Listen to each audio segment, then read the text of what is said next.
Welcome to video 5 of this 5-part series. By now, you understand why you need a virtual assistant, what to do before interviewing a virtual assistant, how to interview a virtual assistant, and what you can use a virtual assistant for to get your time back or to grow your business. In this last video, I want to talk to you about training and SOPs, standard operating procedures.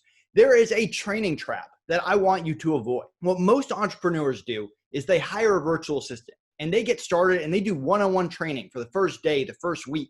And then at the end of the week, the virtual assistant doesn't really get it. Well, then the entrepreneur is in a very tough spot.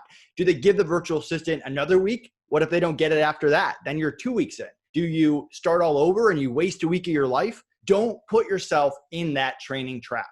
A much better way to approach this is to give a virtual assistant a standard operating procedure. You give them time, paid time, because I believe in paying people for their time, to learn this standard operating procedure. It could be for an hour. If it's a short SOP, it could be a day. I've given people 50-page SOPs that I give them an entire week paid just to learn it. And I let the virtual assistant know, I'm there to support you. My team's there to support you. Please ask us questions. We love questions and we'll answer any questions they have. But at the end of that hour, at the end of that day, at the end of that week, you're going to test the virtual assistant. If they get 80% of it, great. I'll do one-on-one training. I'll get them that last 20%.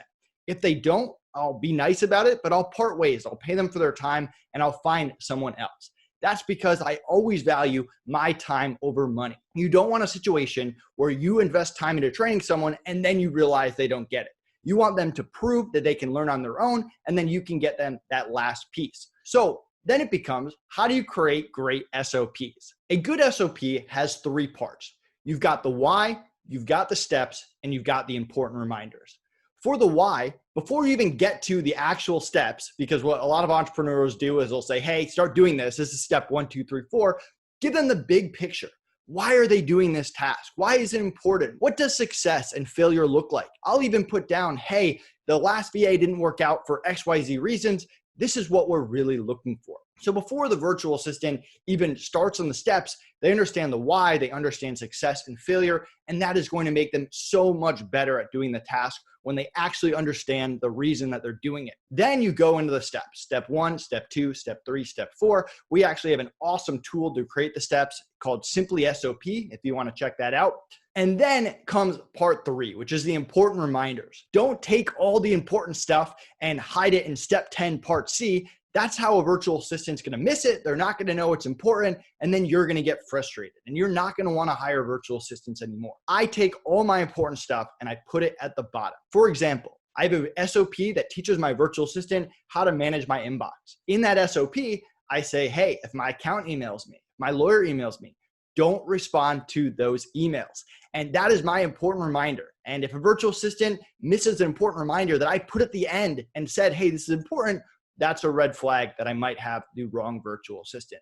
So don't fall into the training trap. Have the virtual assistant learn the SOP, test them, then do any final training, and structure your SOPs into the why, the steps, the important reminders, and you will have much more success training virtual assistants. There is so much more that I want to share with you about virtual assistants. We didn't even talk about onboarding. We didn't talk about managing and team leaders and meetings and all the stuff that goes into reducing turnover and reducing issues. If you want to learn more, go to outsourceschool.com. You can grab a free trial of our program and you can check out all the ways that we teach businesses how to hire A+ virtual assistants, how to do it quickly, how to plug our SOPs into their business and create their own, plus how to reduce turnover, reduce issues, and create long-term relationships.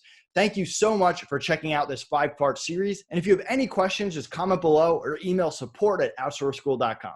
Thank you.